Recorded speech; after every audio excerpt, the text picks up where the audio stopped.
വിശ്വാസത്തിന് രണ്ട് എക്സ്പ്രഷൻസ് ആണ് ഉള്ളത്. അതിൻ്റെ ടെക്നിക്ക് അറിയാമെങ്കിൽ നിനക്ക് അത് ആത്മാർത്ഥയോടെയാണ് നീ അനുവർത്തിക്കണമെന്നുണ്ടെങ്കിൽ നിൻ്റെ സമയം, നിൻ്റെ ദൈവ ഇടപെടലിൻ്റെ സമയം ചുരുങ്ങി വരും. ഉടമ്പടിയുടെ ഏറ്റവും വലിയ ഗുണം അതാണ്. എന്താ കാര്യം? ഉടമ്പടിയിൽ രണ്ട് കാര്യങ്ങളുണ്ട്, പ്രാർത്ഥനയുമുണ്ട്, പ്രഖ്യാപനവുമുണ്ട്. ഉടമ്പടി ഒരു സമ്പൂർണ്ണ ദൈവ പദ്ധതിയാകാൻ കാരണം എന്താ? ഉടമ്പടിക്ക് രണ്ട് കാര്യങ്ങളുണ്ട്. എന്താണ്? പ്രാർത്ഥനയുണ്ട്. നമ്മൾ ഉടമ്പടി പ്രാർത്ഥന രാവിലെ എഴുന്നേറ്റ് ചെല്ലും, അല്ലേ? വെളുപ്പിന് 5 വരെയൊക്കെ എഴുന്നേറ്റ് ചെല്ലും. രാത്രിയും നമ്മൾ ഉടമ്പടി പ്രാർത്ഥന ചെല്ലും. രാവിലെ പ്രത്യക്ഷീകരണ പ്രാർത്ഥന ചെല്ലണത്, രാത്രി ഉടമ്പടി പ്രാർത്ഥന ചെല്ലും. പക്ഷെ പകൽ നമ്മളുള്ള ഈ രണ്ട് പ്രാർത്ഥനയ്ക്കിടയ്ക്ക് നമ്മൾ എന്നാ ചെയ്യണത്? പത്രം വാങ്ങി പ്രേക്ഷിത പ്രവർത്തനം ചെയ്യും. അതിൻ്റെ അർത്ഥം എന്താണ്? നമ്മളത് പ്രഖ്യാപിക്കുകയാണ്.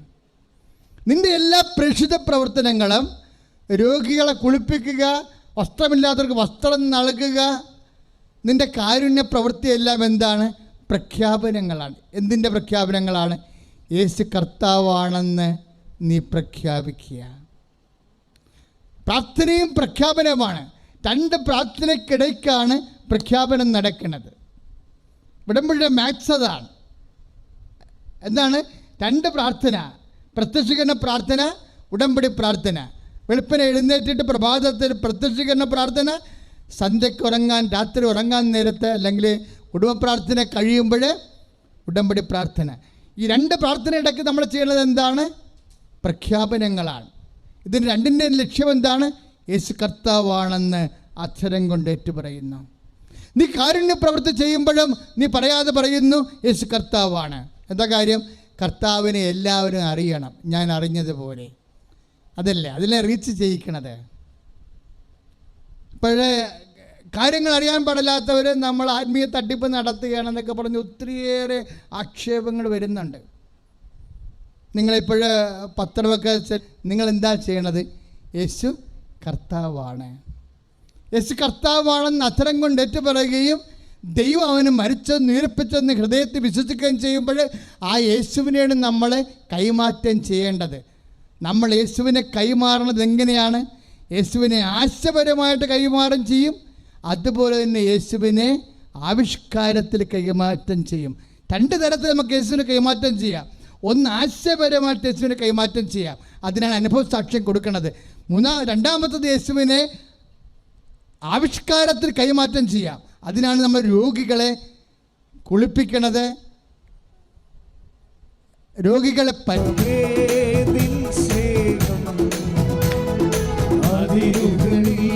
കരങ്ങളടിച്ചുകൊണ്ട് ചേർന്ന് പാടാം.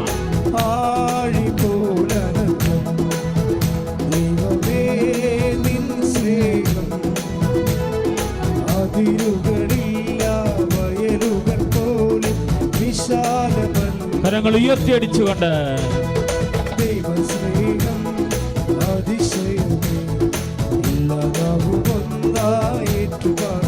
ആമേൻ.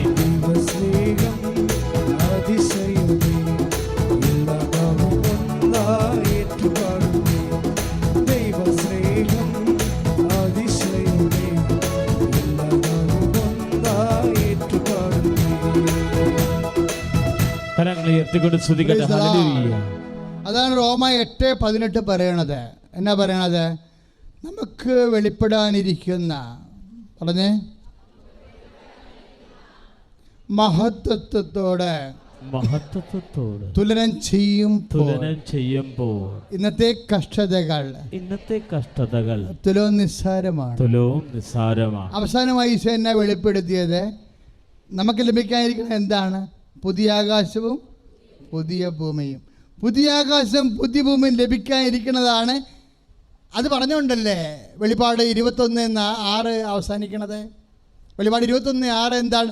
ഞാൻ ഒരു പുതിയ ആകാശവും പുതിയ ഭൂമിയും കാണുന്നു, പഴയതെല്ലാം കടന്നുപോയി. നീ അതത് തർക്കത്തിൽ 2 സെന്റ് ഒപ്പിച്ചെടുത്താലും പഴയതാണത്, അത് കടന്നു പോകേണ്ടതാണ്. കൈ അടിച്ച് കിടത്താണ്. Hallelujah, hallelujah, hallelujah, hallelujah, hallelujah. Hallelujah hallelujah hallelujah hallelujah. കരങ്ങൾ ഉയർത്തിക്കൊണ്ട് സ്തുതിക്കട്ടെ. ഹല്ലേലൂയ.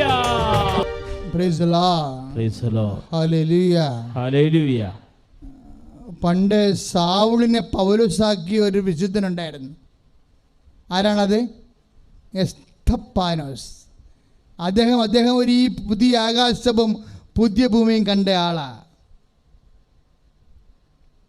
പുതിയ ആകാശം പുതിയ ഭൂമിയും കണ്ടിട്ട് അയാൾ പഴയതെല്ലാം കടന്നു പോയതുപോലെ തൻ്റെ ശത്രുക്കളോട് ക്ഷമിച്ചതാണ്.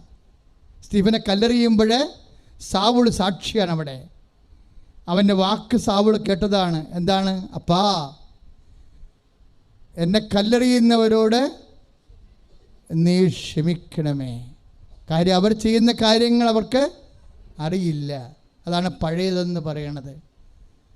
പഴയ കാര്യങ്ങളെല്ലാം നിന്നെ വേദനിപ്പിക്കുന്ന പല കാര്യങ്ങളും വേദനിപ്പിക്കുന്നവർക്കും അറിയേണ്ട കാര്യങ്ങൾ പൗലോസ് പറയണ പോലെ അറിയേണ്ടവൻ അറിയുന്നെന്ന് പറയുന്നവൻ അറിയേണ്ട കാര്യങ്ങൾ അറിയേണ്ട പോലെ അറിയുന്നില്ല എന്നാണ്. അജ്ഞതയാണത്. ബൈബിൾ അതിന് അജ്ഞതയെന്ന് പറയും.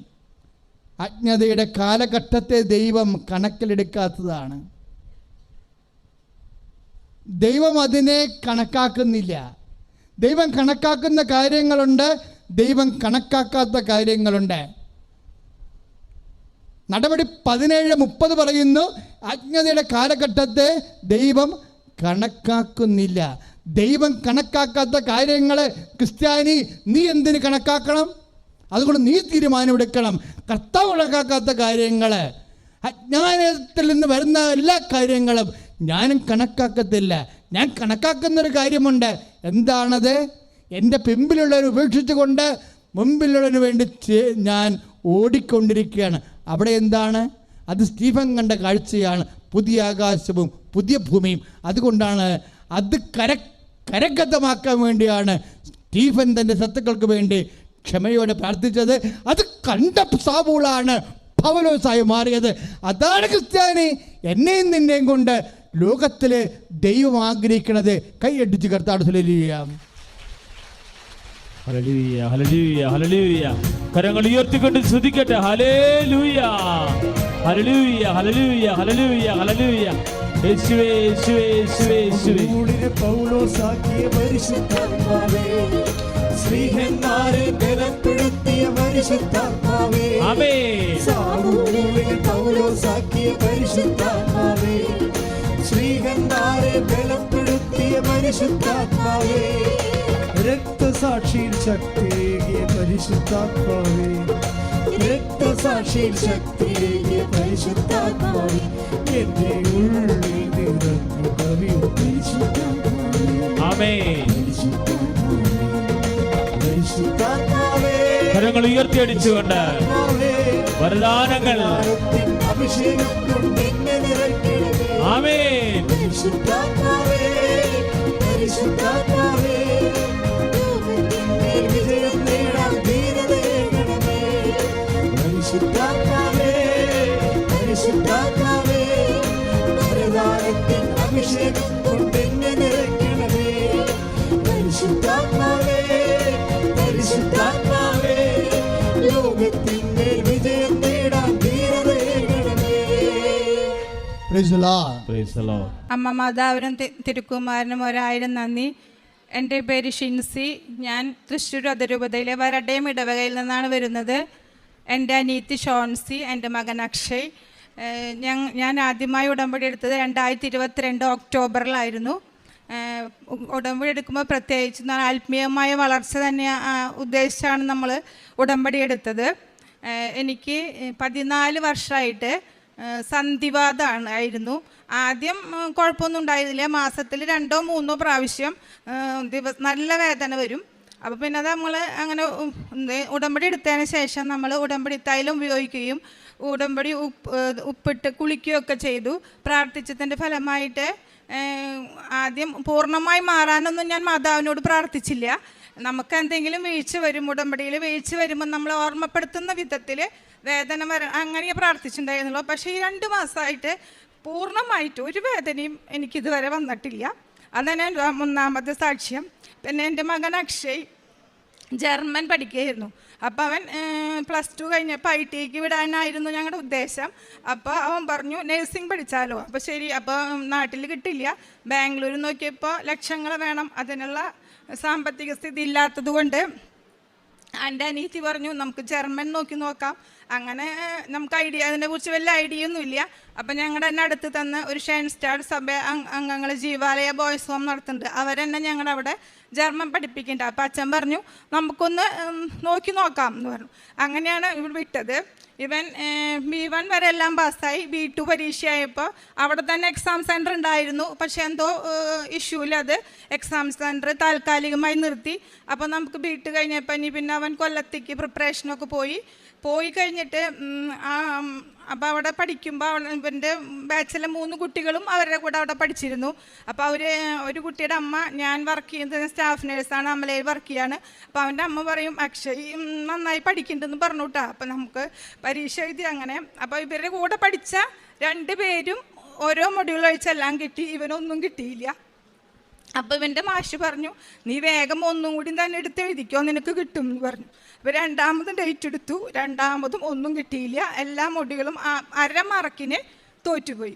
3ാമത് അപ്പോൾ അവിടെ വന്ന് ഞാനും ചേട്ടനും കൂടി ഇവിടെ വന്ന് പ്രാർത്ഥിച്ചു. അപ്പോൾ ഞങ്ങൾക്ക് നല്ല സുഗന്ധാഭിഷേകമൊക്കെ ലഭിച്ചു. അത് കഴിഞ്ഞിട്ട് ഞങ്ങൾ 3 ആളും കൂടി ഡേറ്റ് എടുത്തു. ഡേറ്റ് കിട്ടിയപ്പോൾ ഇവിടെ വന്ന് പാസ്പോർട്ടൊക്കെ മാതാവിൻ്റെ പക്കൽ അർപ്പിച്ചു പ്രാർത്ഥിച്ചു. അപ്പം എല്ലാവരും ചോദിക്കും 2 വർഷമായി ഇപ്പോൾ ഈ മാർച്ചിലേക്ക് ഇനി വേറെ വല്ല കോഴ്സിന് ചേർക്കാൻ നോക്കുക, ഇങ്ങനെ കൊല്ലങ്ങൾ പോകണ്ട. അപ്പോൾ പറയുമ്പോൾ നമുക്കൊരു ബുദ്ധിമുട്ടുണ്ടായിരുന്നു. അപ്പോൾ ഇപ്പോൾ റിസൾട്ട് വരുമ്പോൾ 28 ദിവസത്തിനുള്ളിൽ 45 ദിവസത്തിനുള്ളിലാണ് ഈ റിസൾട്ട് വരിക. അപ്പോൾ 28 ദിവസം അപ്പോൾ +2ൻ്റെ റിസൾട്ട് വന്നു, ആളുകൾ ഹയർ സ്റ്റഡീസിന് കൊടുത്തു തുടങ്ങി. അപ്പോൾ നമ്മൾ എന്ത് ചെയ്യും? മാതാവ് ഇത് തന്നെയാണെങ്കിൽ 28 ദിവസമല്ല വേണ്ട, 29ാമത്തെ ദിവസം ഞാൻ മാതാവിനോട് പറഞ്ഞു, മാതാവ് ഇവന് തന്നെയാണ് നിയോഗം, ആഗ്രഹിക്കുന്നത് തന്നെയാണെങ്കിൽ ഇന്ന് റിസൾട്ട് വരണം എന്ന് പറഞ്ഞു. അന്ന് ഉച്ചയ്ക്കൊരു 11 മണിയോടുകൂടി റിസൾട്ട് വന്നു, എല്ലാ മൊഡ്യൂളും ക്ലിയർ ചെയ്ത് പാസ്സായി.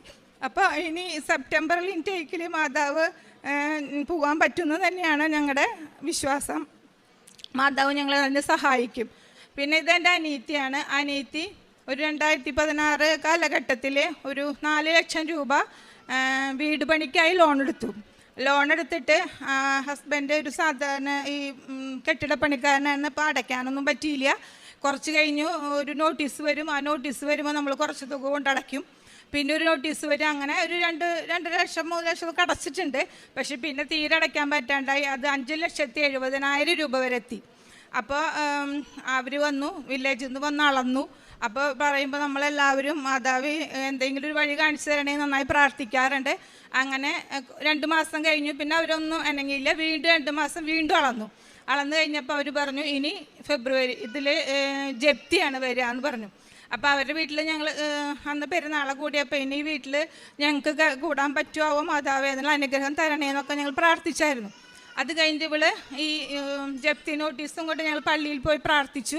പള്ളിയിൽ പ്രാർത്ഥിച്ചപ്പോൾ അവിടെ ഈ സഹായത്തിനായി കൊടുക്കാമെന്ന് വെച്ചിട്ട് കൊടുത്തപ്പോൾ അവർ പറഞ്ഞു ഈ ജപ്തിക്കൊന്നും അങ്ങനെ കിട്ടില്ല, മറ്റുള്ള കല്യാണം അങ്ങനെയൊക്കെ കിട്ടുള്ളൂ എന്ന് പറഞ്ഞു. എന്നാലും സാറിന് കൊടുത്തിട്ട് പോന്നു. അപ്പോൾ നമ്മൾ കണ്ണ് അങ്ങനെ നീര് കണ്ടിട്ട് അവർ ചേട്ടൻ ചോദിച്ചു മോളെ എന്താണെന്ന് ചോദിച്ചപ്പോൾ ഇങ്ങനെ പറഞ്ഞു. നമ്മൾ അറിയുന്ന ചേട്ടൻ തന്നെയാണ്. അപ്പോൾ ചേട്ടൻ പറഞ്ഞു ഒരാളിങ്ങനെ സഹായിക്കുന്ന വ്യക്തിയുണ്ട്, നമുക്കൊന്ന് നിങ്ങളും പോയി ഒന്ന് ചോദിച്ചു നോക്കുന്നു. നമ്മൾ അയാളുടെ അടുത്ത് പോകുമ്പോൾ നമ്മളൊരു പരിചയമില്ലാത്ത ആളെ എങ്ങനെ നമുക്ക് പൈസ തരിക, അങ്ങനെ സഹായിക്കാൻ പറ്റും, എന്തെങ്കിലും സഹായം കിട്ടുമെന്ന് വെച്ചിട്ട് നമുക്കറിയാലോ ജപ്തിയൊക്കെ വന്നു കഴിഞ്ഞാൽ നമ്മുടെ മാനസികാവസ്ഥ കണ്ണീരൊഴിയാത്തൊരവസ്ഥ. അപ്പോൾ അങ്ങനെ വേറൊരു ചേച്ചീനെ, അവരറിയുന്നൊരു ചേച്ചീനെ അവൾ പോയി കണ്ടിട്ട് ഈ ചേച്ചിയുടെ വീട്ടിലേക്ക് എത്തി. അപ്പോൾ ആ ചേച്ചി ഈ കാര്യങ്ങളൊക്കെ ആ വീട്ടിൽ പറഞ്ഞിട്ടുണ്ടായിരുന്നു. എന്നിട്ട് ആ ചേച്ചി കുറേ നമ്മുടെ സങ്കടങ്ങളൊക്കെ പറഞ്ഞു. അപ്പോൾ ചേട്ടൻ എങ്ങോട്ടോ പോയിക്കായിരുന്നു. അവർ വന്ന് കുളിച്ച് ഫ്രഷായി നമ്മുടെ ഇതൊക്കെ കേട്ടു. അപ്പോൾ ആ ചേട്ടൻ പറഞ്ഞു അതിൻ്റെ അടുത്ത് അദാലത്ത് കഴിഞ്ഞിട്ടുണ്ടായിരുന്നു. അപ്പോൾ 5,70,000 എന്ന് പറയുന്നത് 5,20,000 ആയി കിട്ടിയിട്ടുണ്ടായിരുന്നു. അപ്പോൾ ആ ചേട്ടൻ പറഞ്ഞു ഒന്നും കൂടിയും പോയി നിങ്ങളൊന്ന് സംസാരിച്ച് നോക്കാൻ പറഞ്ഞു. അങ്ങനെ പ്രസിഡൻറ്റ് അവരെന്നൊക്കെ കണ്ടു 5,10,000. അപ്പോൾ ഈ ചേച്ചി ഇവിടുത്തെ ചേച്ചി നല്ലൊരു മര്യഭക്തയാണ്. ചേച്ചി പറഞ്ഞു നിങ്ങൾ കൊന്ത തന്നെ ചൊല്ലി നടന്നോ, മാതാവ് നിങ്ങൾ രക്ഷിക്കും അങ്ങനെ പറഞ്ഞു. ആ വിശ്വാസത്തോട് നമ്മൾ പോന്നു. 2 ദിവസം കഴിഞ്ഞപ്പോൾ പിന്നെ നമ്മൾ ആ ചേച്ചിയെ വിളിക്കുക കാണുകയൊന്നും ചെയ്തിട്ടില്ല. ആ ചേച്ചി ഇങ്ങോട്ട് വിളിച്ചിട്ട് പറഞ്ഞു നിങ്ങളുടെ അക്കൗണ്ട് നമ്പർ അയച്ചു തരാൻ പറഞ്ഞു. അപ്പോൾ അക്കൗണ്ട് നമ്പറൊന്നും ഇല്ല, അക്കൗണ്ട് ഉണ്ട് പക്ഷേ അതിലേക്ക് ഇതൊന്നും തരാത്ത കാരണം അതൊക്കെ ഫ്രീസായി പോയി കിടക്കുക. അപ്പോൾ വീണ്ടും ബാങ്കിൽ പോയി അതൊക്കെ ശരിയാക്കി അവരോട് വിളിച്ച് പറഞ്ഞ് ഞങ്ങൾ ശരിയാക്കിയിട്ടുണ്ടെന്ന് പറഞ്ഞു. ആ ചേച്ചി നമുക്ക് വിശ്വസിക്കാൻ പറ്റാത്ത വിധം ആദ്യം 2.5 ലക്ഷം രൂപ നമ്മുടെ അക്കൗണ്ടിലേക്ക് ഇട്ടു. അപ്പോൾ നമുക്കത് നമ്മളെ കൊണ്ട് മാതാവിൻ്റെ വലിയൊരു അനുഗ്രഹം. അങ്ങനെ ഇട്ടിട്ട് പറഞ്ഞു ഇത് നിങ്ങൾ അടച്ചിട്ട് അതിൻ്റെ റെസീറ്റും കൊണ്ടുവരാൻ പറഞ്ഞു. അപ്പോൾ നമ്മൾ എന്തെങ്കിലും സഹായം കിട്ടുമെന്ന് വിചാരിച്ചിട്ടുള്ളൂ. അപ്പോൾ 2.5 ലക്ഷം രൂപ അടച്ചു കൊടുത്തു. അത് കഴിഞ്ഞ് 2 ദിവസം കൂടി കഴിഞ്ഞപ്പോൾ പിന്നെ 2,60,000 രൂപയുണ്ട്. അപ്പോൾ 10,000 രൂപ നമ്മൾ ഒപ്പിക്കാം, അത് കുഴപ്പമില്ല എന്ന് പറഞ്ഞു. പക്ഷേ ചേച്ചി എത്ര തരുന്നൊന്നും നമുക്കറിയില്ലായിരുന്നു.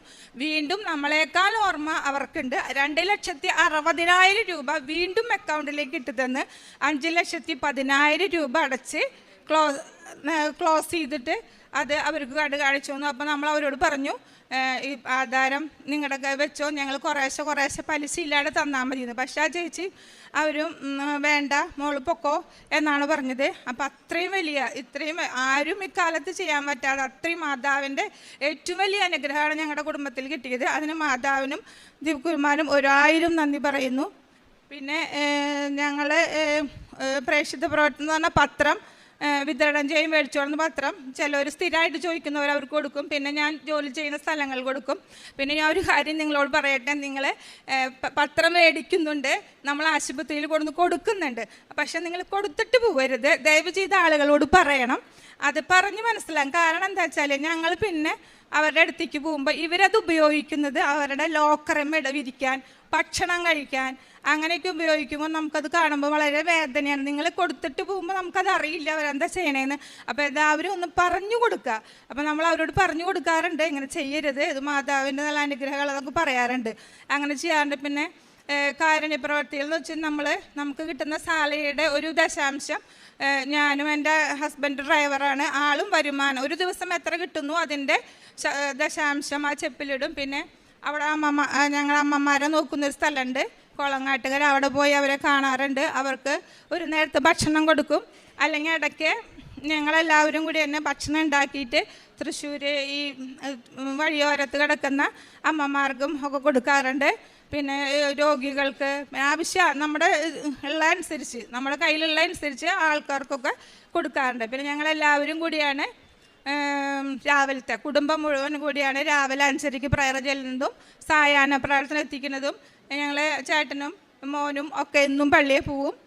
അങ്ങനെ നമുക്ക് ആത്മീയമായ വളർച്ചയാണ് നമ്മൾ കൂടുതൽ ആഗ്രഹിച്ചത്. എനിക്ക് 2 ആൺകുട്ടികളാണ്. അപ്പോൾ അവർക്ക് ഇപ്പോൾ അപ്പോൾ അവരും അതിനോടൊത്ത് തന്നെ ഉയർന്നു പള്ളിയെ പോകാണ്ട് കൊന്തച്ചേലിൻ്റെ പ്രാർത്ഥിക്കുന്നൊക്കെയുണ്ട്. അപ്പോൾ ഇത്രയും അനുഗ്രഹങ്ങൾ തരുന്ന ദേവമാതാവിനും തിരുക്കുമാരനും 1000 നന്ദി പറഞ്ഞുകൊണ്ട് ഞാൻ സാക്ഷ്യം അവസാനിപ്പിക്കുന്നു. എൻ്റെ പേര് രാജി, ഞാനൊരു സയൻസ് പോസ്റ്റ് ഗ്രാജുവേറ്റ് ആണ്. ഞാൻ എംപ്ലോയ്മെൻറ്റ് എക്സ്ചേഞ്ചിൽ വർക്ക് ചെയ്യുന്നു. ഇതെൻ്റെ ഹസ്ബൻഡ് സുമേഷ്, കുഞ്ഞുങ്ങൾ, എൻ്റെ ഹസ്ബൻഡിൻ്റെ അമ്മ. എനിക്ക് അമ്മയുടെ മുൻപിൽ ആദ്യമായിട്ട് സാക്ഷ്യപ്പെടുത്താനുള്ളത് എനിക്ക് കിട്ടിയ വലിയൊരു രോഗസൗഖ്യമാണ്. ഏതാണ്ട് 8-9 ക്ലാസ്സിൽ പഠിക്കുമ്പോൾ കാലഘട്ടം മുതൽ എനിക്ക് ഒരു അസുഖമുണ്ടായിരുന്നു. പെട്ടെന്ന് കണ്ണിൽ ഇരുട്ട് കയറുകയും എല്ലാം പകുതി മാത്രമേ കാണാൻ സാധിച്ചിരുന്നുള്ളൂ. അത് കഴിഞ്ഞിട്ട് പെട്ടെന്ന് കൈയും കാലും എല്ലാം തണുത്ത് മരച്ച് ബോധം പോകുന്ന അവസ്ഥയായിരുന്നു. അപ്പം വീട്ടുകാരെല്ലാവരും കൂടി ഹോസ്പിറ്റലിൽ എടുത്തുകൊണ്ട് പോയി ഡ്രിപ്പൊക്കെ കയറ്റി വൈകുന്നേരം തിരിച്ചു കൊണ്ടുവരുന്നതായിരുന്നു പതിവ്. ഈ അസുഖം ഹോസ്പിറ്റലിൽ കാണിക്കുമ്പോൾ പറയുന്നത് ഒന്നുമില്ല, ടെൻഷൻ അടിച്ചിട്ടായിരിക്കും, അല്ലാതെ വേറെ പ്രശ്നങ്ങളൊന്നും കാണുന്നില്ല എന്നായിരുന്നു. പിന്നെ വർഷത്തിൽ 1 പ്രാവശ്യം ഇങ്ങനെ വരുന്നത്, പിന്നെ വർഷത്തിൽ 1-2 പ്രാവശ്യം വരാൻ തുടങ്ങി. വർഷം കഴിയും തോറും അത് പ്രയാസം എനിക്ക് കൂടിക്കൂടി വന്നു. പിന്നെ എനിക്ക് തലയ്ക്കകത്ത് ഭയങ്കര ഭാരമായിരുന്നു. അതായത് നമ്മൾ 2-3 ദിവസം അടുപ്പിച്ച് ഉറക്കളച്ചതിന് ശേഷം നമ്മുടെ തലയ്ക്കകത്തൊരു പ്രത്യേകതരമായിട്ടുള്ളൊരു കനം തോന്നിയതില്ല, അങ്ങനെയായിരുന്നു.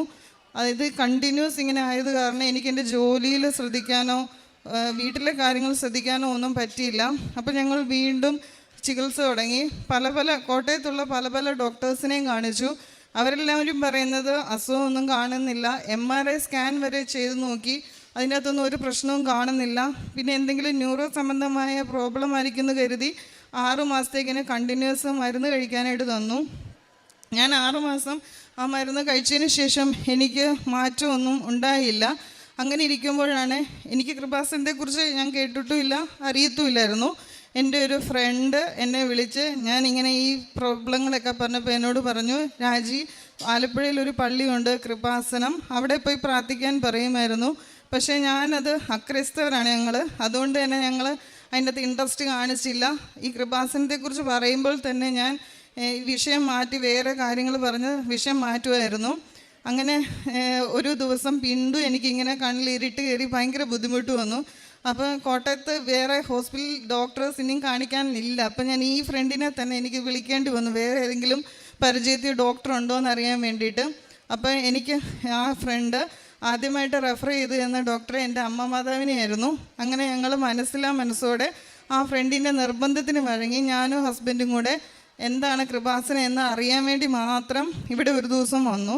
പക്ഷേ എന്തോ ഇവിടെ കയറി വന്നപ്പോൾ തന്നെ എനിക്ക് പെട്ടെന്ന് എന്തോ ഒരു പറഞ്ഞറിയിക്കാൻ പറ്റാത്ത ഒരു ഫീലിംഗ് ആയിരുന്നു.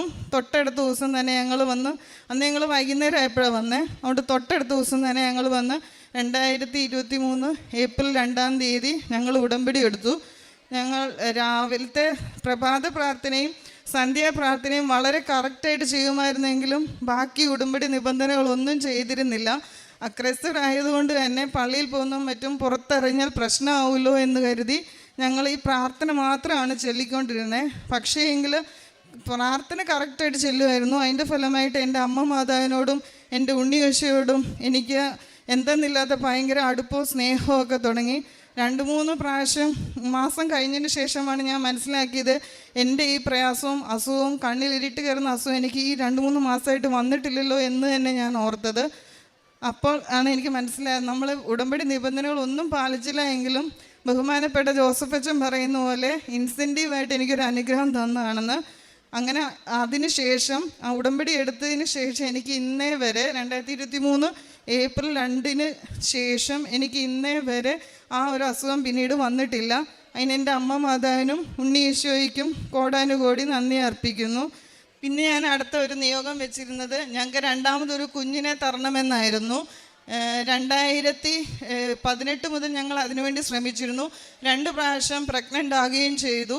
പക്ഷേ എങ്കിൽ 2-3 ആഴ്ച കഴിയുമ്പോഴത്തേക്കിന് ഇത് നാച്ചുറലി ബ്ലീഡിങ് ആയി പോവുകയായിരുന്നു പതിവ്. അങ്ങനെ 2019 വീണ്ടും പ്രഗ്നൻ്റായി. 3-ാം മാസത്തിൽ അത് അബോർഷനായി പോയി. ഇങ്ങനെ കണ്ടിന്യൂസ് അബോർഷൻ ആവുന്നത് കൊണ്ട് നമ്മളൊരു കോട്ടയത്തെ ഒരു പ്രശസ്ത ഹോസ്പിറ്റലിൽ കൊണ്ട് കാണിച്ചു. ഹോസ്പിറ്റലിൽ കാണിച്ചപ്പോഴാണ് അവർ ഞങ്ങളുടെ 2 പേരും ടെസ്റ്റ് ചെയ്തു. എനിക്ക് AMH ഹോർമോൺ കുറവാണെന്നും പിന്നെ തൈറോയിഡിൻ്റെ പ്രോബ്ലവും പിന്നെ അബോർഷൻ ഹിസ്റ്ററി ഇങ്ങനെ കണ്ടിന്യൂസ് വരുന്നതുകൊണ്ടും നാച്ചുറലി ഇനി നിങ്ങൾക്ക് കൺസീവ് ആകാൻ പറ്റത്തില്ല, IUI അല്ലെങ്കിൽ IVF മാത്രമേ സാധ്യമാവുള്ളൂ എന്ന് ഡോക്ടർമാർ പറഞ്ഞു. അതനുസരിച്ച് ഞങ്ങൾ 2 പ്രാവശ്യം IUI ചെയ്ത് ഈ IUI ചെയ്ത് നമ്മൾ ഈ ഉടമ്പടിയിലായിരുന്നപ്പോൾ തന്നെയാണ്. പക്ഷേ ഉടമ്പടി നിബന്ധനകളൊന്നും പാലിച്ചിരുന്നില്ല. അങ്ങനെ ഞങ്ങൾ 2 പ്രാവശ്യം IUI ചെയ്തതിന് ശേഷം പോസിറ്റീവ് ഒന്നും ആയില്ല. 3-ാമത്തെ പ്രാവശ്യം ഇവിടെ ഉടമ്പടി പുതുക്കാൻ വന്നപ്പോഴാണ് ഞങ്ങൾ ഉടമ്പടി കറക്റ്റായിട്ട് പുതുക്കിക്കൊണ്ടിരുന്നു. സന്ധ്യാപ്രാർത്ഥനയും പ്രഭാത പ്രാർത്ഥനയും മതം ചൊല്ലിക്കൊണ്ടിരുന്നു. അങ്ങനെ 3-ാമത്തെ പ്രാവശ്യം ഇവിടെ ഉടമ്പടി പുതുക്കാൻ വന്നപ്പോൾ ഞങ്ങൾക്ക് അറിയാവുന്ന ഒരു ചേട്ടനെ ഇവിടെ കാണുകയും അവരവരുടെ കാര്യങ്ങളെല്ലാം പറഞ്ഞപ്പോഴാണ് ഞങ്ങൾക്ക് മനസ്സിലായത് ഉടമ്പടി എന്ന് പറയുന്നത് പ്രാർത്ഥിക്കുന്ന ഒരു പ്രാർത്ഥനയല്ല, ചെയ്യുന്ന പ്രാർത്ഥനയാണെന്ന്. ബഹുമാനപ്പെട്ട ജോസഫ് അച്ഛൻ പറയുന്നതിൻ്റെ അർത്ഥം മനസ്സിലായത്. ഞങ്ങൾ അന്നു മുതൽ തന്നെ കറക്റ്റായിട്ട് ഉടമ്പടി നിബന്ധനകളൊക്കെ പാലിക്കാൻ തുടങ്ങി. പത്രം കൊടുത്തു കറക്റ്റായിട്ട്. ആദ്യം പ്രാവശ്യമൊക്കെ പത്രം കൊടുക്കുന്നത് ഞങ്ങൾ മേടിച്ച വീട്ടിൽ വെക്കത്തേ ഉള്ളായിരുന്നു, കൊടുക്കത്തില്ലായിരുന്നു. പിന്നെ ഞങ്ങൾ കറക്റ്റായിട്ട് പത്രം കൊടുത്തു. കാരുണ്യപ്രവൃത്തി ഒന്നും ചെയ്തിട്ടേ ഇല്ലെന്ന് പറയാം. അങ്ങനെ നല്ല ദൈവസ്നേഹത്തോടെ തന്നെ കാരുണ്യപ്രവൃത്തിയും മറ്റുമൊക്കെ ചെയ്യാൻ തുടങ്ങി. അതിൻ്റെ ഫലമായി ആ കാരുണ്യപ്രവൃത്തിയും പ്രേക്ഷിത പ്രവർത്തനം ചെയ്യാൻ തുടങ്ങി ആ മാസം തന്നെ ഞാൻ കൺസീവായി ഹോസ്പിറ്റലിൽ ചെന്ന് സ്കാൻ ചെയ്തപ്പോഴത്തേക്കിന് ഡോക്ടർ പറഞ്ഞു β-HCGയുടെ വാല്യൂ അനുസരിച്ച് സാക്ക് കാണേണ്ട സമയമാണ്, പക്ഷെ സാക്ക് കാണുന്നില്ല, അതുകൊണ്ട് ഇത് ഹെൽത്തി പ്രഗ്നൻസി അല്ല, ഇത് മിക്കവാറും അബോർഷനാകും, എന്താണേലും നമുക്കൊരു 1-2 ദിവസം വെയിറ്റ് ചെയ്യാമെന്ന് പറഞ്ഞു. അപ്പം ഞങ്ങൾ ഹോസ്പിറ്റലിൽ നിന്ന് ഇറങ്ങി നേരിട്ട് ഇങ്ങോട്ട് അമ്മ മാതാവിൻ്റെ അടുത്ത് വന്ന് കരഞ്ഞു പ്രാർത്ഥിച്ചു. ബഹുമാനപ്പെട്ട ജോസഫ് അച്ഛനെ കണ്ട് പ്രാർത്ഥിച്ച് അച്ഛൻ സൈത്ത് വയറ്റിൽ പുരട്ടാൻ തരികയും കാശുരൂപം തരികയും ചെയ്തു. അതിനുശേഷം ഞങ്ങൾ പ്രാർത്ഥന വളരെ ശക്തമായി ചെയ്യാൻ തുടങ്ങി. ജപമാല എല്ലാനൊന്നും ഞങ്ങൾക്ക് അറിയില്ലായിരുന്നു. അപ്പോൾ ഞാൻ ഒരു ഫ്രണ്ടിനോട് ചോദിച്ച് ഞങ്ങളത് പഠിച്ച് ജപമാല എല്ലാം തുടങ്ങി. ഹോസ്പിറ്റലിൽ എപ്പം പോയാലും സ്കാനിങ്ങിനോ ചെക്കപ്പിനോ എന്തു പോയാലും ഞാൻ ജപമാല ചൊല്ലിയതിന് ശേഷം മാത്രമേ ഇറങ്ങുമായിരുന്നുള്ളൂ. അതിന് രാവിലത്തെയും വൈകിട്ടത്തെയും പ്രാർത്ഥനയ്ക്ക് ശേഷം ഉടമ്പടി തൈലം, വിശുദ്ധ തൈലം വയറ്റിൽ പുരട്ടുകയും ഉപ്പ് സേവിക്കുകയും തേൻ പുരട്ടുകയും ഒക്കെ ചെയ്തിരുന്നു.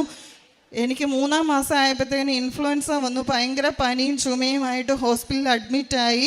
ആ സമയത്ത് ഹൈ ടെമ്പറേച്ചർ വരുമ്പോൾ പാരസെറ്റമോൾ കഴിക്കും. ചുമ വരുന്ന ആൻറ്റിബയോട്ടിക്സ് ഒക്കെ തന്നു. ഞാൻ പക്ഷേ ഒറ്റ ആൻറ്റിബയോട്ടിക്സും കഴിച്ചില്ല. അമ്മ മാതാവിൻ്റെ വിശുദ്ധ ഉപ്പ് വിശ്വാസ പ്രമാണം ചൊല്ലി ചൂടുവെള്ളത്തിൽ കഴിച്ച് മാത്രമാണ് എൻ്റെ അസുഖം മാറിത്തന്നത്.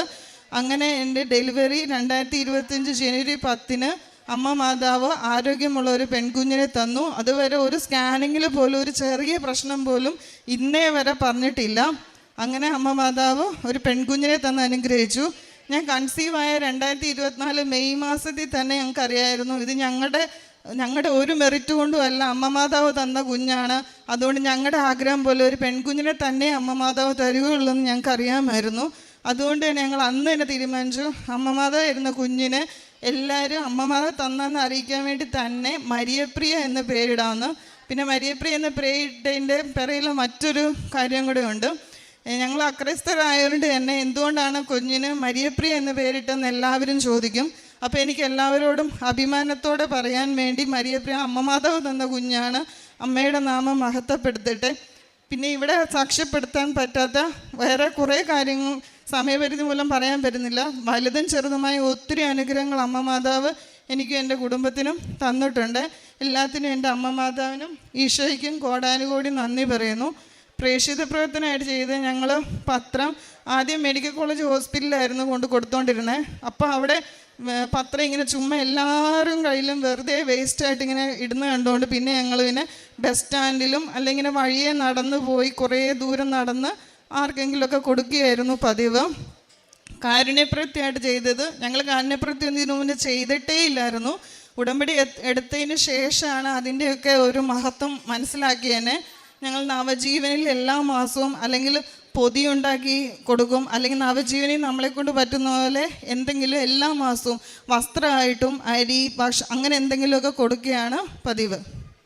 എൻ്റെ ഹസ്ബൻഡിന് കിട്ടിയ ഒരു രോഗസൗഖ്യം ഹസ്ബൻഡ് പറയും. ആവേ മരിയ, എൻ്റെ പേര് സുമേഷ്, മനോരമയിൽ വർക്ക് ചെയ്യുന്നു. എനിക്ക് 2022 മുതൽ കടുത്ത ഗ്യാസ്ട്രൈറ്റിസിൻ്റെ പ്രോബ്ലമായിരുന്നു.